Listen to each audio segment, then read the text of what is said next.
Everything looked normal at first. Your routines were the same. The world hadn't visibly changed overnight, and yet, somewhere beneath the surface, a strange feeling began to rise. A quiet unease, a sense that something had shifted without asking for permission. Have you noticed that? That subtle moment when reality still looks familiar, but it no longer feels the same. As if an invisible line was crossed, and you can't quite explain when it happened.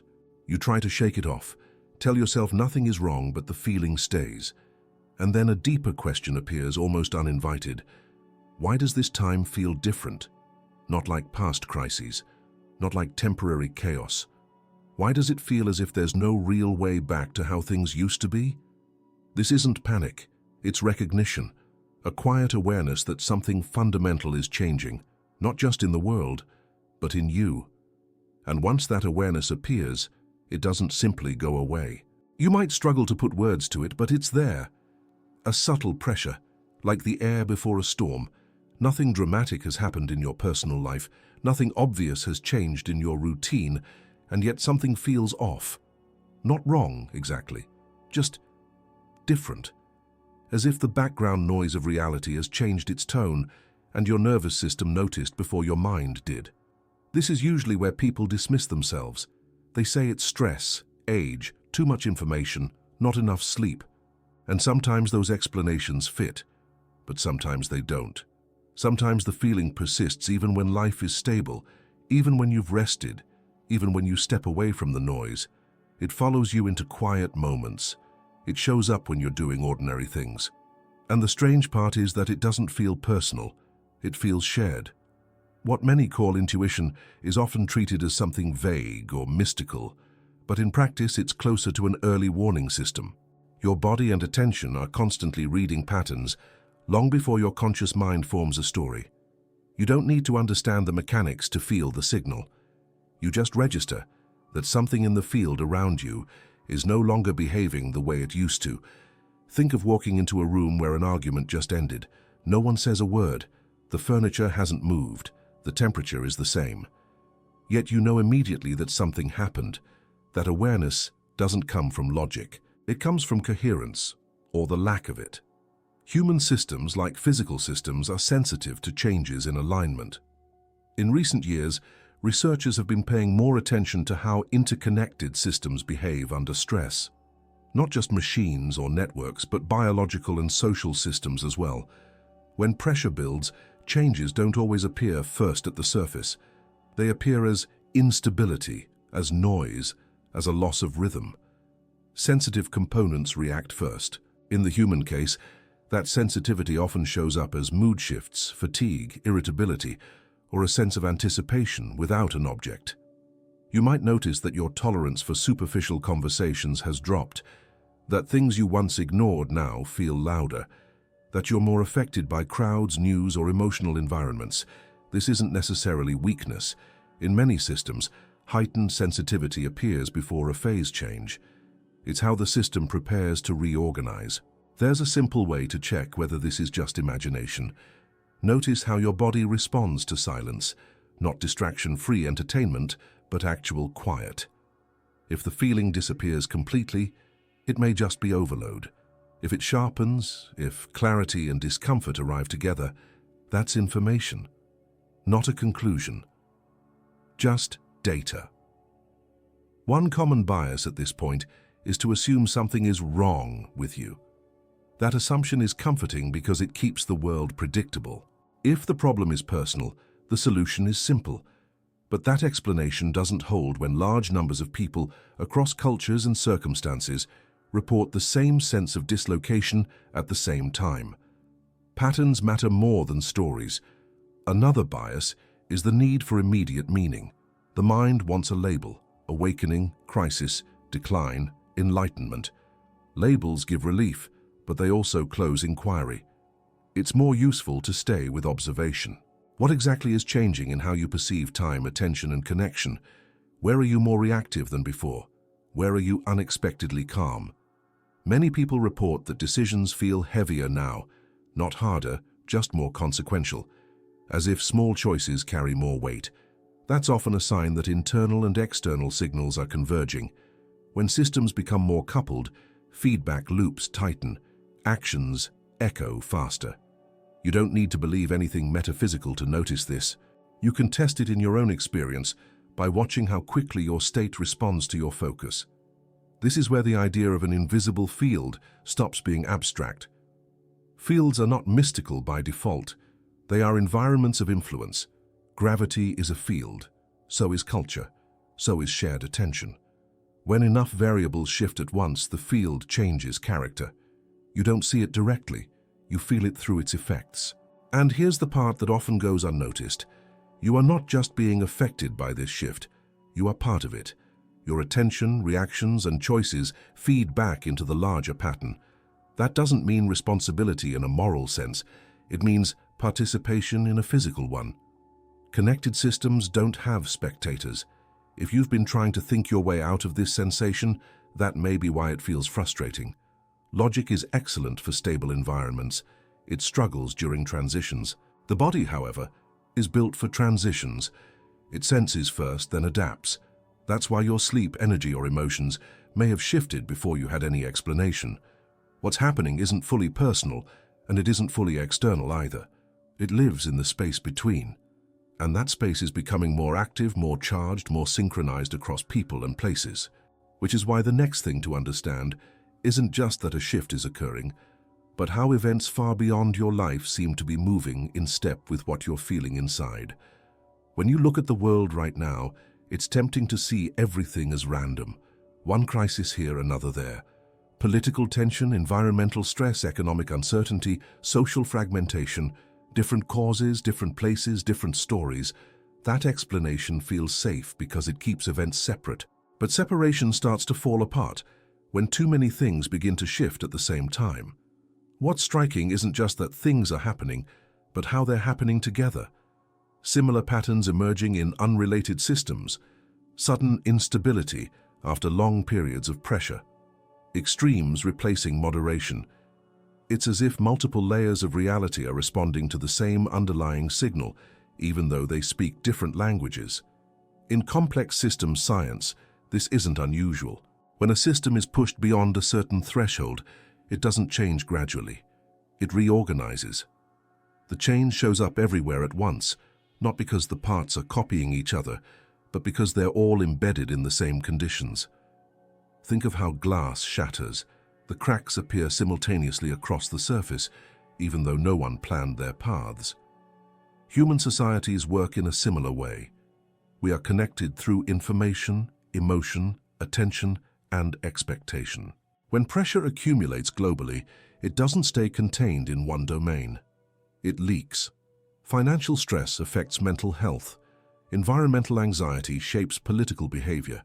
Collective fear amplifies individual reactivity. These aren't separate problems stacking up. They're expressions of the same tension moving through different channels. You may have noticed how fast moods spread now. A single event can ripple across continents in hours, sometimes minutes. But beyond the speed of information, there's a speed of feeling. A sense of unease, urgency, or anger that seems to arise before people even know what they're reacting to. That's not mass hysteria. It's resonance. In physics, resonance occurs when a system responds strongly to a frequency that matches its own natural rhythm. No force is required, just alignment. When enough systems are tuned similarly, even a small signal can produce a large effect. In human terms, shared stressors tune us in similar ways. Our reactions synchronize, often without conscious agreement. This helps explain why global events feel personal now, even when they don't directly affect your daily life. You might feel exhausted after reading the news, even if nothing changed for you materially, or restless on days when something major happens somewhere else without knowing why. You're not imagining this. You're embedded in a shared emotional and cognitive environment.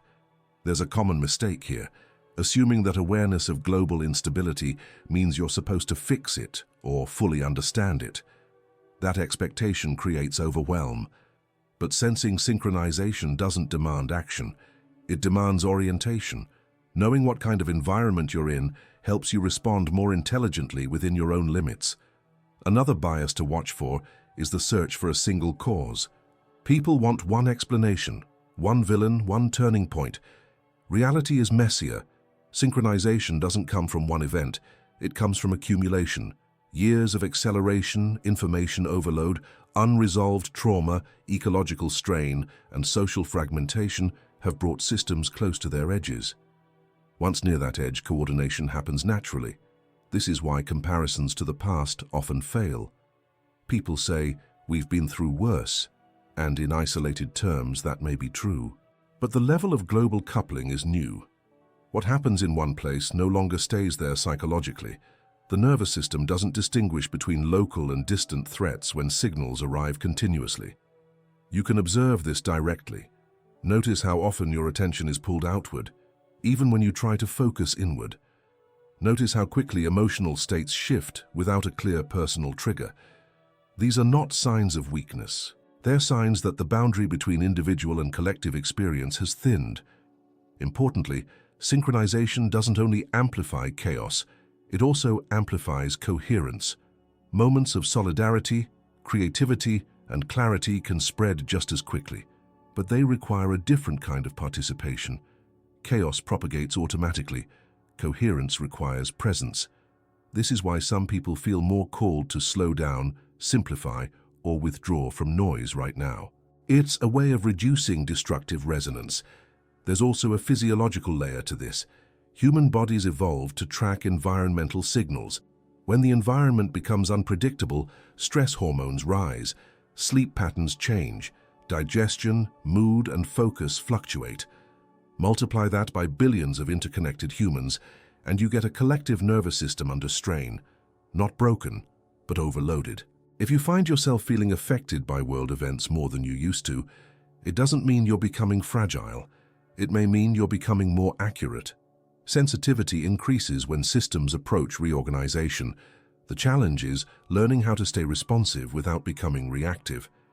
And this brings us closer to something even more personal, because if global events are synchronized with collective frequencies, then those frequencies are moving through you as well, not abstractly but physically and emotionally.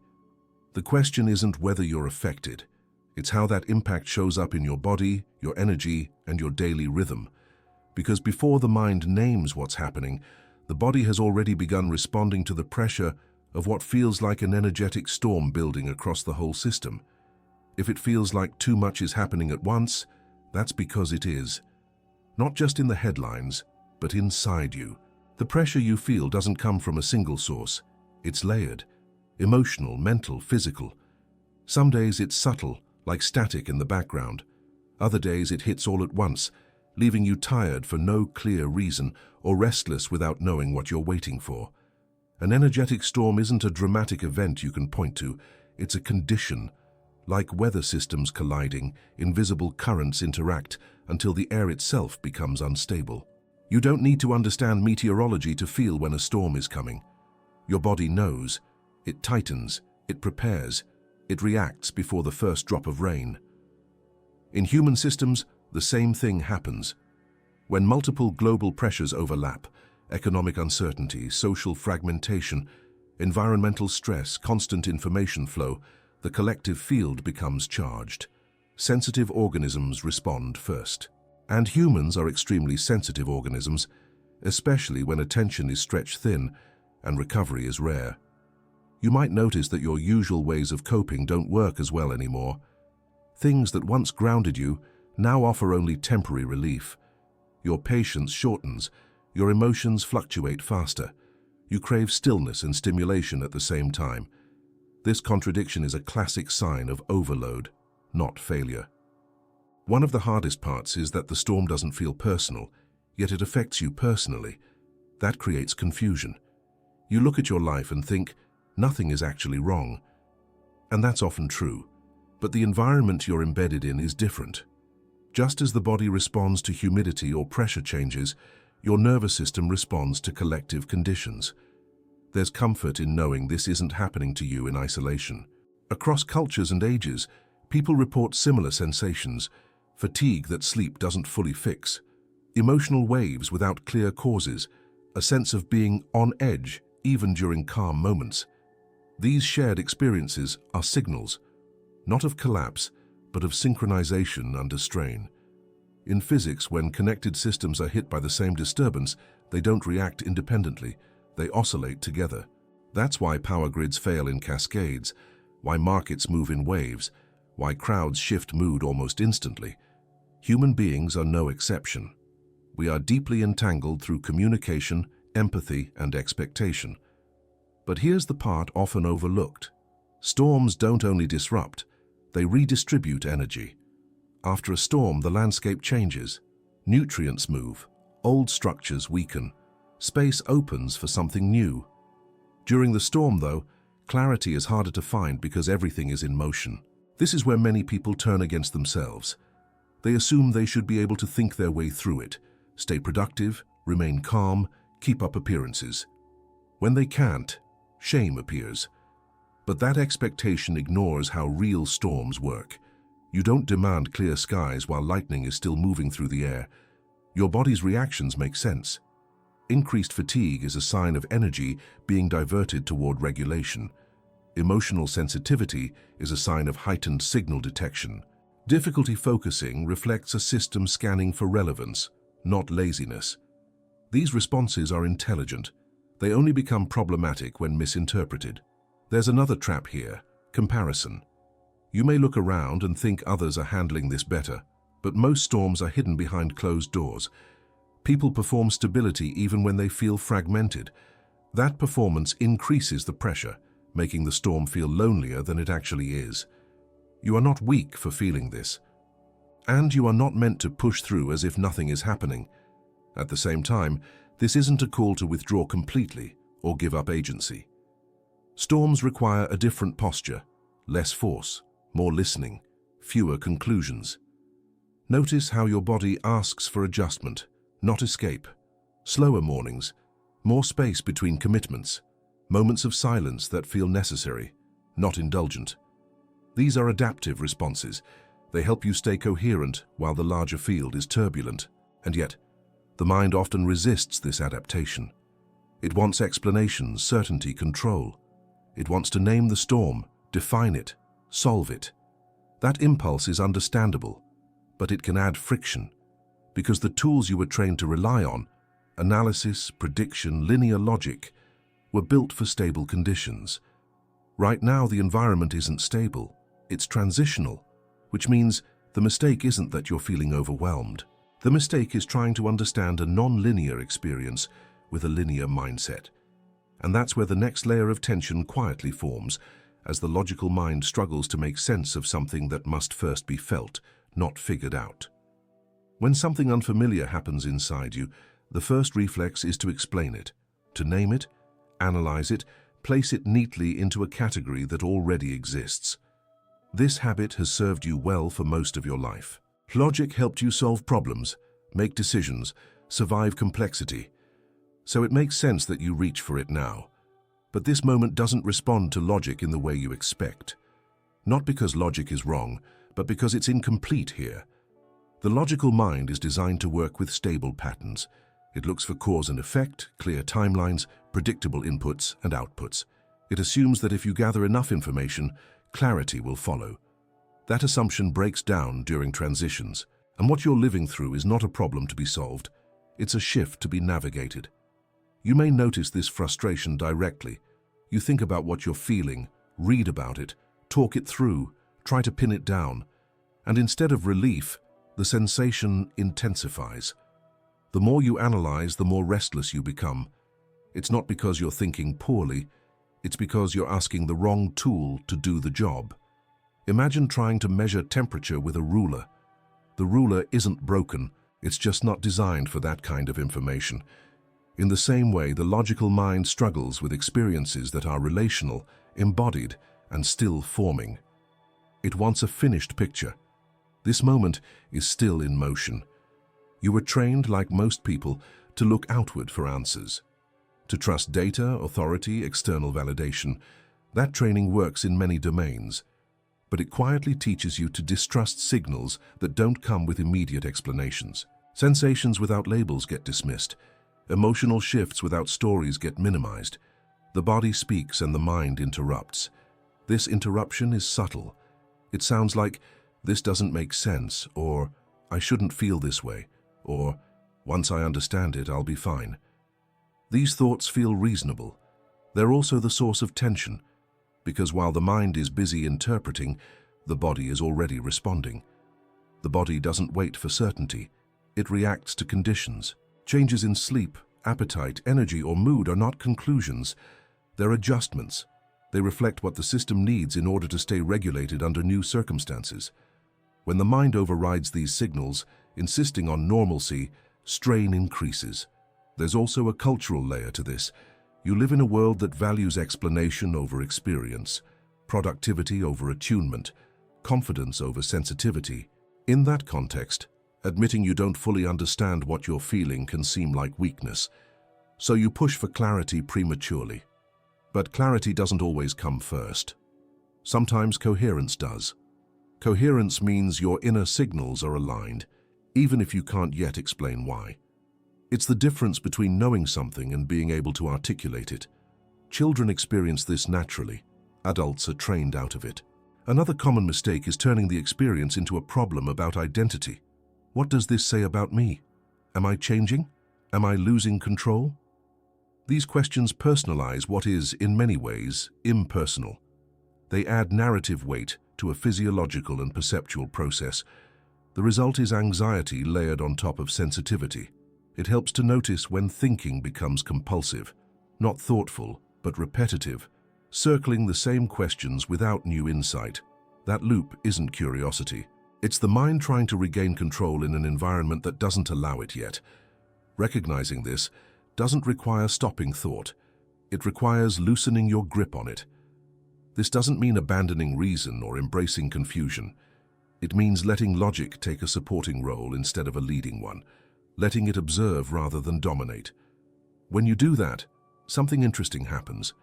The experience begins to organize itself without force. You may find that understanding arrives later, almost quietly, not as a grand realization but as a sense of fit.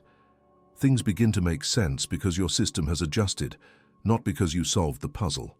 This is how adaptation works in living systems. Feeling leads, explanation follows. There's an irony here. The more you try to control the experience with thought, the more disconnected you feel. The moment you allow yourself to feel without immediately interpreting, tension softens. This isn't passive, it's receptive. It's an active form of intelligence that operates below language, and this is where attention shifts naturally from the mind back to the body. Because while the logical mind struggles to keep up, your body has been tracking the change all along. It noticed the shift before you questioned it, before you doubted it, before you tried to make sense of it. And if you're willing to listen there, you may begin to understand why the body always seems to arrive first, long before the story catches up. Before you had words for it, your body reacted. Long before you tried to explain anything, something shifted in how you slept, how you breathed, how you moved through the day. This isn't poetic language, it's biological reality. The body is always ahead of the story. You may remember the first signs, waking up more tired than usual, even after a full night's sleep. A tension in the chest that came and went without warning. Emotions surfacing faster, sometimes without a clear trigger. Moments of heaviness followed by strange bursts of clarity. None of it dramatic enough to point to a cause, just persistent enough to be noticed. At first, it's easy to ignore. You tell yourself it's stress, or age, or the pace of life. And sometimes that explanation works for a while. But the signals don't disappear. They adapt. They find new ways to get your attention. Because the body doesn't communicate in arguments. It communicates in sensations. Your nervous system is designed to detect change in the environment before your conscious mind understands what's happening. This kept humans alive long before language or logic existed. A shift in temperature, a subtle sound, a change in rhythm. The body responds first. Thought comes later, if at all. What's different now is the scale of what the body is responding to. This isn't just a personal life change, it's a broader environmental shift, layered and continuous. The body registers it as ongoing alertness, not panic, but readiness, a sense of something is happening without a clear object. This can feel uncomfortable because it doesn't match how you were taught to understand yourself. You were trained to trust explanations more than sensations, to believe that if you can't justify a feeling, it shouldn't matter. But the body doesn't operate on justification. It operates on information. Fatigue is a good example. When the body senses prolonged uncertainty, it reallocates energy. Less goes to outward performance, more goes to internal regulation. This can feel like weakness or lack of motivation, but it's often the opposite. It's conservation. It's intelligence. The same is true for emotional swings. Heightened sensitivity doesn't mean instability. It means the threshold for detection has lowered. You notice subtleties you once filtered out. That can be overwhelming at first, especially if you expect yourself to function as if nothing has changed. Sleep disturbances are another common signal. The body uses sleep to integrate experience and recalibrate. When the environment is changing rapidly, integration becomes harder. You may fall asleep easily but wake up early, or struggle to rest deeply, or dream more vividly. These aren't random glitches, they're attempts to process more than usual. One of the most confusing sensations is restlessness paired with exhaustion. Wanting to stop and wanting to move at the same time. This reflects conflicting signals. The body senses the need for adaptation, but the mind hasn't yet decided how, so energy builds without direction. When this happens, many people push harder. They override the signals and try to maintain old rhythms. That works briefly, but it increases the gap between what the body knows and what the mind allows. That gap is where discomfort grows. It's important to say this clearly. Your body is not malfunctioning.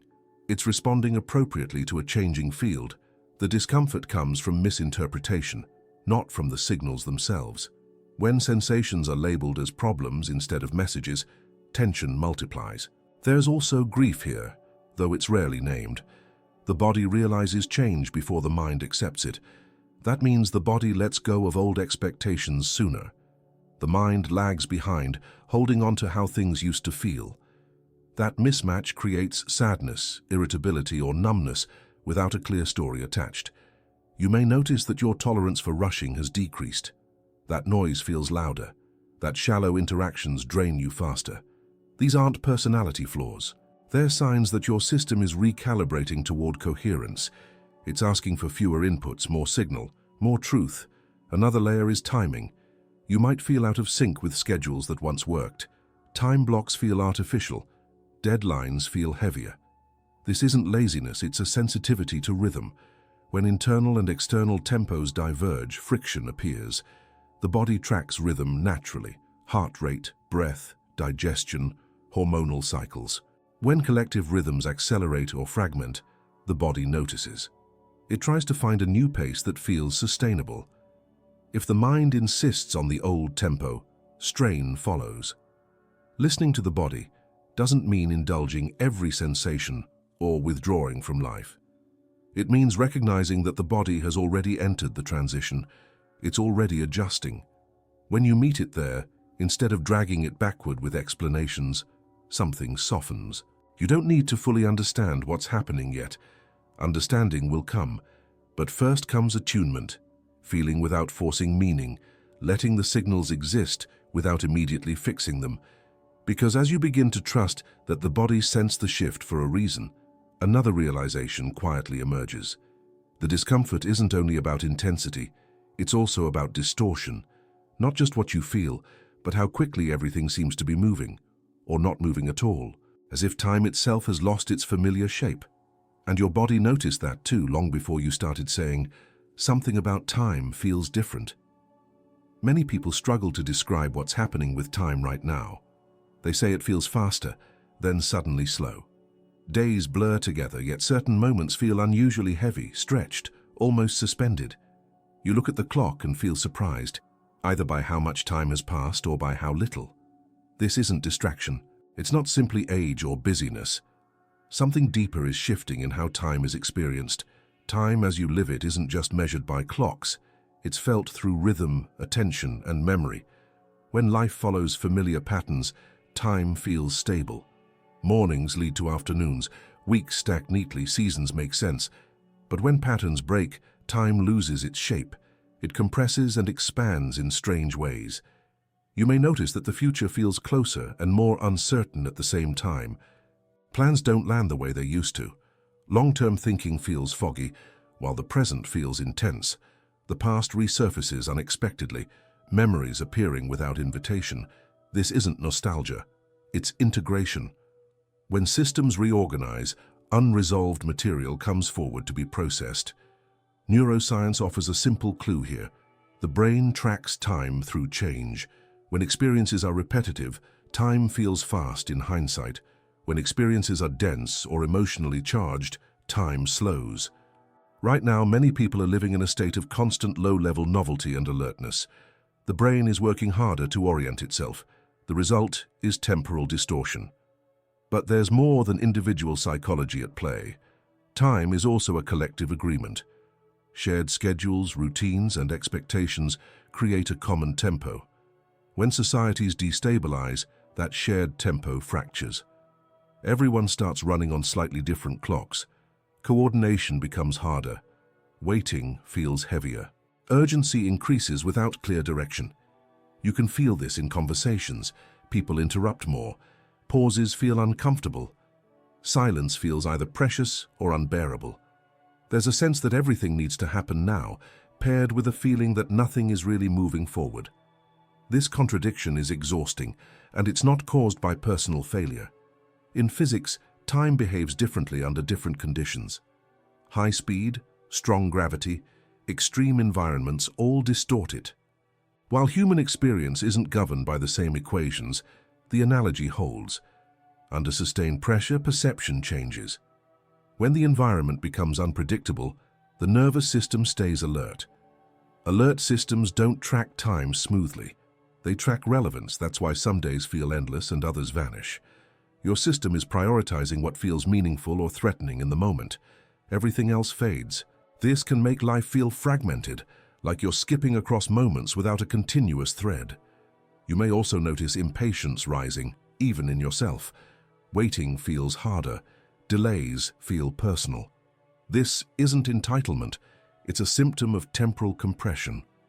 When time feels scarce, tolerance drops.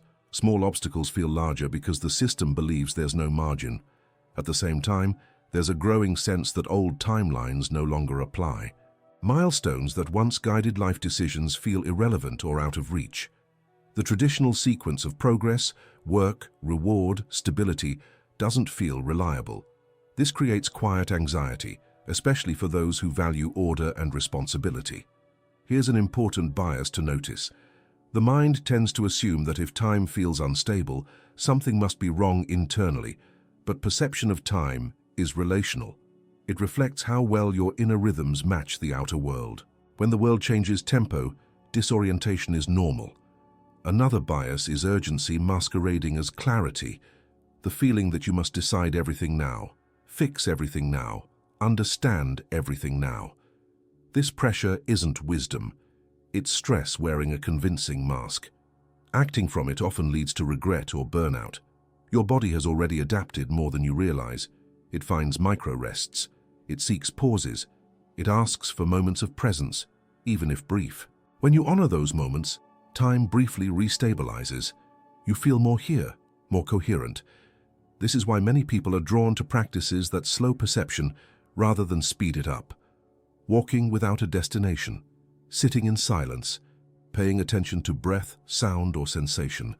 These aren't escapes, they're recalibrations. They help the nervous system remember a humane pace. Time collapse isn't the end of structure. It's the breakdown of artificial timing that no longer fits lived reality. Something new is trying to establish itself, but it doesn't announce its schedule in advance. It emerges through alignment, not force. As this happens, another layer becomes visible.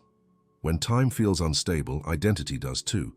Roles tied to schedules, productivity, and long-term narratives begin to loosen. People start asking quieter questions about meaning, presence, and connection. Not philosophically, but practically. And beneath the strange feeling about time is something even more collective, a sense that attention itself is being tuned differently, that many minds are shifting focus at once, searching for coherence rather than speed. which points towards something larger than individual adaptation. It suggests that collective consciousness itself may be changing its rhythm, vibrating at a frequency that feels unfamiliar because it's still settling into form. When people hear the phrase collective consciousness, they often imagine something abstract or distant, like a concept meant only for philosophers or mystics. But in practice, it's much closer to everyday life. It's the shared layer of attention, emotion, and meaning that moves between people, shaping how societies feel before they decide what they think. Right now, that shared layer feels different. Not louder, not quieter. Different in texture. As if the background hum of human experience has shifted pitch. You may notice it in conversations that suddenly turn serious, even when no one planned them to. Or in the way old jokes fall flat, while honest moments land deeper. Something subtle has changed in what resonates. Frequency is just another word for rhythm, for how often something repeats, how it moves, how it aligns with other movements. When a frequency changes, it doesn't announce itself. You notice it by contrast. What once felt normal feels slightly off. What once felt distant suddenly feels close. Collective consciousness isn't created by agreement. It emerges from millions of individual nervous systems responding to similar conditions. When enough people experience uncertainty, acceleration, loss of trust, and information overload at the same time, attention reorganizes, priorities shift. The collective tone changes. This is why certain themes keep appearing everywhere at once. Conversations about meaning, mental health, presence, authenticity, fatigue, and boundaries are no longer niche. They surface in workplaces, families, media, and private thoughts. Not because people planned it, but because the same pressure produces similar questions. There's also a noticeable thinning of tolerance for what feels false or performative. Many people feel less willing to play roles that don't reflect how they actually feel. This isn't rebellion for its own sake. It's resonance rejecting noise. When frequency rises, incoherence becomes harder to sustain. In music, when an instrument is out of tune, it doesn't just sound bad. It becomes uncomfortable to listen to. You want it resolved. Human systems behave similarly. As collective sensitivity increases, misalignment stands out. That can look like irritation, polarization, or sudden disengagement from systems that once seemed acceptable. This doesn't mean humanity is becoming more enlightened or more broken. It means the signal-to-noise ratio is changing. What you can ignore decreases. What you must respond to becomes clearer, even if the response isn't obvious yet. You may feel this personally as a pull toward honesty, even when it's inconvenient, or as discomfort with routines that once felt safe, or as a quiet insistence that something needs to change without a clear idea of what that change looks like. These aren't isolated moods. They're personal expressions of a broader recalibration. There's an important distinction to make here. A shift in frequency doesn't mean constant intensity. In fact, many people report the opposite. Less tolerance for drama, less interest in extremes, a desire for simplicity, depth, and fewer but more meaningful connections. This is not withdrawal, it's refinement. At the same time, higher sensitivity means stronger reactions when coherence is violated. That's why the world can feel both numb and reactive at once. Some people shut down to protect themselves, others lash out because the mismatch feels unbearable. Both are responses to the same shift. One common misunderstanding is to assume that collective change should feel unified and smooth. In reality, transitions amplify differences before they resolve them. When frequency changes, systems that can adapt move first, systems that can't resist. This creates friction, confusion, and temporary fragmentation. You might notice this inside yourself. Parts of you are ready for something new. Other parts want the familiar back. This inner conflict mirrors the outer one. Collective consciousness isn't separate from individual consciousness. It's built from it. There's also grief here, a letting go of how the world used to feel, of assumptions about progress, stability, and certainty. Grief doesn't always come with tears. Sometimes it comes as fatigue, or cynicism, or a quiet sadness you can't explain. Acknowledging it doesn't weaken you, it grounds you. As frequency shifts, The old ways of orienting no longer work reliably. External validation feels thin. Constant stimulation feels draining. People start listening inward more, not because they want to escape the world, but because the world is asking for a different quality of presence. This is where choice begins to matter more. Not in dramatic gestures, but in subtle alignment. How you pace yourself, what you give your attention to, where you say yes or no. In higher frequency environments, small adjustments have outsized effects, but choice can feel threatening when the ground is moving. It's easier to resist, to cling to familiar rhythms even when they no longer fit. Resistance isn't wrong, it's natural, yet it comes with friction, because resisting a changing rhythm requires constant effort. Adjustment, on the other hand, doesn't mean surrendering your values or losing yourself. It means listening for the new tempo and experimenting with how to move within it. Some will try to force the old beat onto a new song. Others will pause long enough to feel where the rhythm is going. And that tension between resistance and adjustment is becoming more noticeable now, both individually and collectively. Because when consciousness shifts frequency, it doesn't wait for permission. It simply invites each person to decide how they will relate to the new rhythm that's already moving through everything. When a rhythm changes, you feel it before you name it. You notice it in how effort lands differently, how pushing harder no longer produces the same results, how what once felt natural now feels heavy. This is where choice quietly appears. Not a dramatic decision, not a single moment, but a continuous posture toward what's happening. Resistance often doesn't look like defiance. It looks like trying to keep things the same. Holding on to old pacing, old expectations, old definitions of success and stability. It's understandable. Familiar rhythms feel safe, even when they stop working. They give the illusion of control. When you resist a new rhythm, life starts to feel like friction. Everything takes more energy. Small obstacles feel personal. You push, and the system pushes back. Fatigue increases, patience thins, and clarity gets harder to reach. Not because you're doing something wrong, but because you're moving against a current that has already shifted. Adjustment, on the other hand, doesn't mean giving up or becoming passive. It means listening closely enough to notice what timing is asking for now. It's less about changing who you are and more about changing how you move. The same strengths applied differently. Think of it like music. When the tempo changes, you don't argue with the song. You either find the beat or you stumble. Trying to force the old tempo doesn't preserve the music. It distorts it. The body understands this instinctively. That's why you sway or tap your foot without thinking.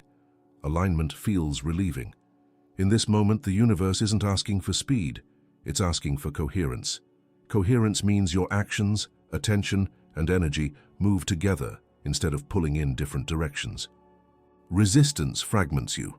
Adjustment integrates you. You may notice that when you slow down just enough to feel what's actually happening, decisions become simpler. Not easier, but cleaner. You stop doing things out of obligation alone. You pause before saying yes. You sense when something is out of sync even if you can't explain why. Resistance often comes from fear of loss. Fear that if you adjust, you'll fall behind, disappoint others, or lose parts of your identity that were built around the old rhythm. That fear deserves respect. It kept you functioning in a previous environment. But environments change faster than identities do, and that gap is where suffering grows. Adjustment doesn't erase responsibility. It refines it. You still show up, but you do so with better timing. You still care, but without self-abandonment. You still plan, but with flexibility built in. This isn't weakness, it's strategic humility. There's also relief in adjustment that many people underestimate. When you stop fighting the current, energy returns. Not as excitement, but as steadiness. You feel less scattered. Your nervous system settles because it's no longer bracing against what is.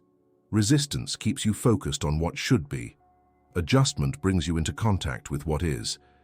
And what is right now is a world in transition. Old maps don't fully apply. New ones aren't finished. That requires a different kind of intelligence, one based on sensing, responding, and recalibrating in real time. This is why rigid certainty feels brittle now. People who cling hardest to fixed answers often feel the most threatened. Flexibility becomes strength in unstable conditions, not flexibility of values, but of methods. You can observe this choice in small moments, when plans change unexpectedly, when energy drops midday, when something no longer feels aligned. Resistance says push through. Adjustment asks, what's being asked of me now? One drains you, the other informs you. Neither choice is made once. You choose again and again, often unconsciously.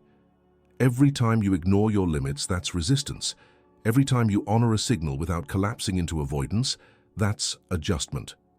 Over time, these small choices shape how the transition feels.